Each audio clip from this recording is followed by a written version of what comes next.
इस देश की एक क्रूर सच्चाई यह है कि पिछड़े दलितों की पॉलिटिक्स करने वाले आपको मिल जाएंगे, भर भर के मिल जाएंगे।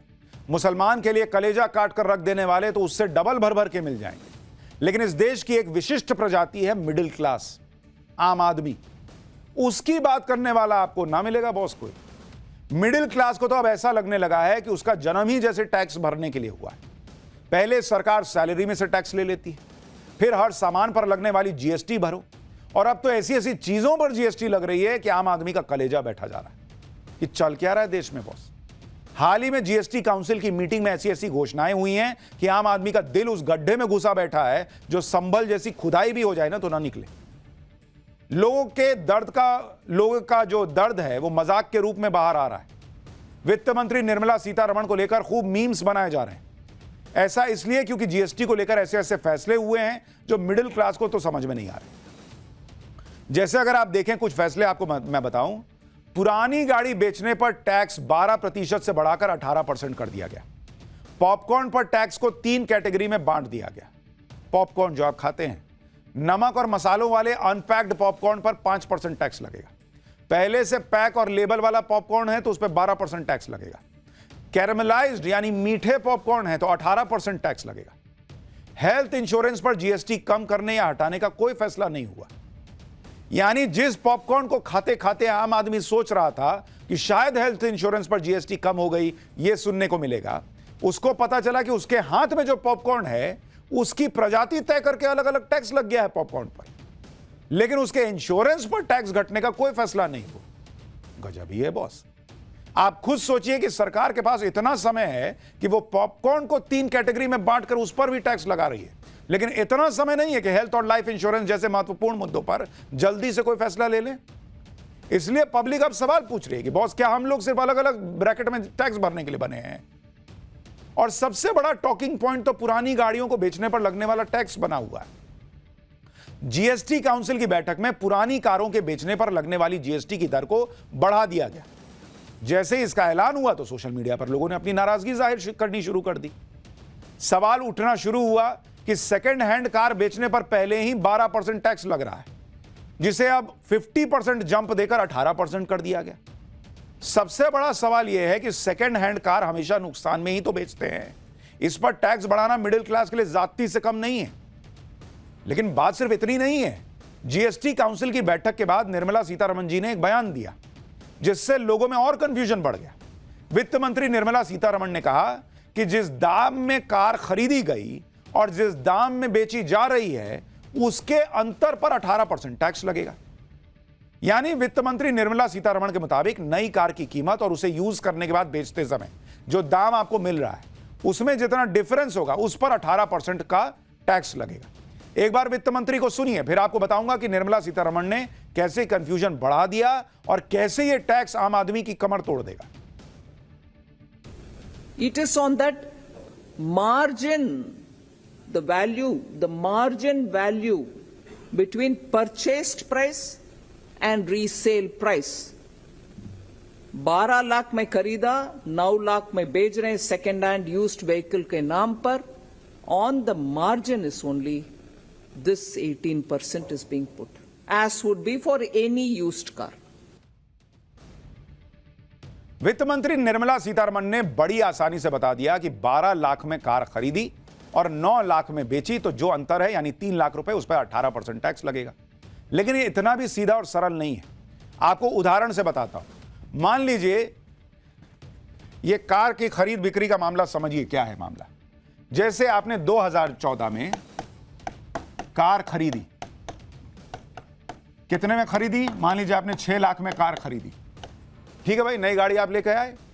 2024 में आपने कार बेची, कितने में बेची? भाई अब पुरानी हो गई 10 साल कार, तो आपने कितने में बेची? 1 लाख में बेची। अब सरकार क्या कह रही है कि आपने खरीदा कितने में? 6 लाख में, बेचा कितने में? 1 लाख में। अंतर कितना हुआ दोनों के बीच? अंतर 5 लाख का हुआ। यानी आप 5 लाख रुपए के नुकसान पर कार को ऑलरेडी बेच रहे हैं। 6 लाख में खरीदे, 1 लाख में बेच रहे हैं, तो 5 लाख तो कम ही हो गया। अब सरकार कह रही है कि ये जो डिफरेंस है 5 लाख का, इस पे 18% तुम टैक्स भरो, बेच रहे हो तो। पब्लिक कह रही है कि ऐसे ही हम नुकसान में बेच रहे हैं। अब उस पर 18% टैक्स, यानी 5 लाख का आप 18% निकालिएगा, 5 लाख का 18%, तो वो कितना बैठेगा बॉस? 90,000 रुपया। 90,000 रुपया में टैक्स चला जाएगा सरकार को। मतलब 1 लाख रुपया में गाड़ी बेचे 90,000 सरकार को दे देंगे, जो 10,000 रुपया बचेगा वो लोग वैसे ही कहेंगे कि कुछ पार्टी दो, कार बिक गई तुम्हारी पुरानी वाली, तो बचा क्या मेरे पास? पब्लिक पूछ रही है, पब्लिक कह रही है फिर वो 10,000 भी क्यों छोड़े, वो भी ले लीजिए, किसी टैक्स में एडजस्ट कर दीजिएगा। हालांकि ये कहा जा रहा है कि जो लोग पुरानी कार बेचने के लिए रजिस्टर्ड नहीं है उन पर यह टैक्स नहीं लगेगा, सिर्फ रजिस्टर्ड वेंडर्स या प्लेटफॉर्म्स पर यह टैक्स लगेगा।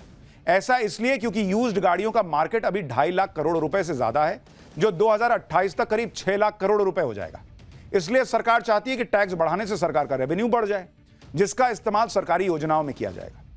लेकिन पब्लिक पूछ रही है कि भाई आज की डेट में मतलब हर आदमी तो किसी ना किसी ऐप से रजिस्टर्ड कोई वेंडर है उससे ही तो टैक्स गाड़ी बेचता है। कौन जाता है निकल के जरा मुझे कोई गाड़ी लेने वाला है, तो जब आप उस पर टैक्स लगाइएगा तो वो आपका मुनाफा कम कर देगा, तो इनडायरेक्टली तो मेरे ही जेब से जा रहा है। लोग ये भी सवाल कर रहे हैं कि पहले तो हम सैलरी पर टैक्स देते हैं, फिर गाड़ी खरीदते हैं तो टैक्स देते हैं, अब पुरानी गाड़ी बेचने पर भी टैक्स बढ़ा दिया, नई गाड़ी खरीदते हैं तो पहले से ही दुनिया भर के टैक्स देते हैं। आपको एक उदाहरण बताता हूं, अगर आप 8 लाख रुपए की गाड़ी खरीदते हैं तो 28% जीएसटी यानी 2,24,000 रुपए तो आपका जीएसटी में जाता है, फिर उस पर सेस लगता है 1% यानी 8,000 रुपए, रोड टैक्स करीब 52,000 रुपए भरते हैं आप, इंश्योरेंस कराते हैं उस पर 45,000 रुपया भरते हैं, इंश्योरेंस पर 18% जीएसटी यानी करीब 8100 रुपया भरते हैं। सरकार को कुल टैक्स दिया 2,92,100 रुपया। 8 लाख की गाड़ी खरीदने में पैसा खर्चा हुआ, कुल टैक्स भरे 36.5%, तो 8 लाख की गाड़ी आपको मिली कितने में? 11,37,100 रुपया में। यानी नई कार पर हम ऑलरेडी जीएसटी दे रहे हैं, सेस दे रहे हैं, रोड टैक्स दे रहे हैं, सर्विस टैक्स दे रहे हैं, पेट्रोल खरीदते हैं तो उस पर सेस देते हैं, टोल पे चलते हैं तो टोल देते हैं, कार के लिए लोन लिया तो उस पर सर्विस टैक्स दे रहे हैं, पार्किंग में गए तो वहां पे पैसा भर रहे हैं, उसके बाद भी टैक्स वसूलने के नए नए तरीके खोजे जा रहे हैं। अब हर साल डेप्रिशिएट होती उस कार को जब बेचने जाइएगा तो उस पर भी टैक्स दीजिएगा, वो भी 12% से बढ़ाकर 18%, तो बचेगा क्या बॉस हमारे पास? हर कदम पर टैक्स का जाल बिछा हुआ लग रहा है कि किसी भी तरह से टैक्स मिल जाए बस। और यह सब तब हो रहा है जब देश में individual tax collection corporate tax collection से ज्यादा हो चुका है। पर्सनल इनकम पर लगने वाले टैक्स को इंडिविजुअल टैक्स कहते हैं, और यह किस तरह से बढ़ा है आप देखिए। आज की डेट में जो इंडिविजुअल टैक्स कलेक्शन है, इंडिविजुअल टैक्स कलेक्शन, अगर आप वो देखेंगे 2015 में आम आदमी जो टैक्स भर रहा था, जो आप इनकम टैक्स वगैरह भरते हैं, वो था 2.65 लाख करोड़। इतना इंडिविजुअल टैक्स होता था। 2024 में बॉस ये बढ़ के कितना हो चुका है इंडिविजुअल टैक्स? आज की डेट में ये बढ़कर हो चुका है 10 लाख करोड़ के पार जा चुका है। 10 लाख करोड़ के पार, यानी अगर आप देखेंगे तो पिछले करीब करीब 9 साल में जो ग्रोथ है पर्सनल इनकम टैक्स की, 294% इनकम पर्सनल इनकम टैक्स बढ़ गया बॉस। और कॉर्पोरेट टैक्स कलेक्शन कितना है? 2015 में 4 लाख करोड़ था। 2024 में कॉर्पोरेट टैक्स जो है 2024 में वो कितना है आपको पता है? 9.11 लाख करोड़। यानी जो इंडिविजुअल टैक्स है, आप और हम जो टैक्स दे रहे हैं, वो कॉर्पोरेट टैक्स से भी आगे चला गया है। और ग्रोथ कितना हुआ है कॉर्पोरेट टैक्स में? 112%, 112.85%। मतलब जो इंडिविजुअल टैक्स है वो पिछले 9 साल में 294% बढ़ गया, और कॉर्पोरेट टैक्स 112% बढ़ रहा है, 113% बढ़ रहा है। यानी मिडिल क्लास भर भर के टैक्स दे रहा है, लेकिन उनकी कोई बात ही नहीं करता। भाई मिडिल क्लास क्या लेता है मुझे ये बताइए? जो आम आदमी टैक्स भर रहा है 30%, 35%, उसको शिक्षा में कुछ मिलता नहीं, उसका बच्चा सरकारी स्कूल में तो पढ़ नहीं रहा, स्वास्थ्य में कोई सुविधा मिलती नहीं, वो तो प्राइवेट हॉस्पिटल में जाता है, रिटायरमेंट पर कोई सोशल सिक्योरिटी नहीं है उसकी। टैक्स देने के बाद भी कोई पूछना होने के पीछे असली वजह क्या है, ये असली वजह भी आपको बताता हूं, और वो है वोट वाली राजनीति। अगर आप देखेंगे कि क्यों आम आदमी की कोई पूछ नहीं है, भाई अगर आप देखेंगे विदेश में क्या होता है, प्रति 100 व्यक्ति पर टैक्स पेयर कितना है 100 व्यक्ति पर, 100 व्यक्ति या 100 वोटर कर लीजिए इसको, 100 वोटर पर टैक्स पेयर कितना है। जैसे अगर आप नॉर्वे में देखेंगे, नॉर्वे में 100 लोग टैक्स भरते हैं और 100 लोग वोट देते हैं, तो उसमें से 100 के 100 टैक्स देते हैं। कनाडा में आप देखिए, कनाडा में अगर 100 लोग वोट देने जाते हैं तो उसमें से 95 टैक्स पेयर हैं। यूएस में 100 लोग वोट देते हैं तो उसमें से 75 टैक्स पेयर हैं। भारत में 100 लोग वोट देने जाते हैं तो उसमें 7 टैक्स भरते हैं, 93 टैक्स ही नहीं भर रहे हैं। भारत में लगभग 10 करोड़ लोग ही टैक्स रिटर्न फाइल करते हैं, जबकि देश की आबादी 140 करोड़ के पार चली गई है।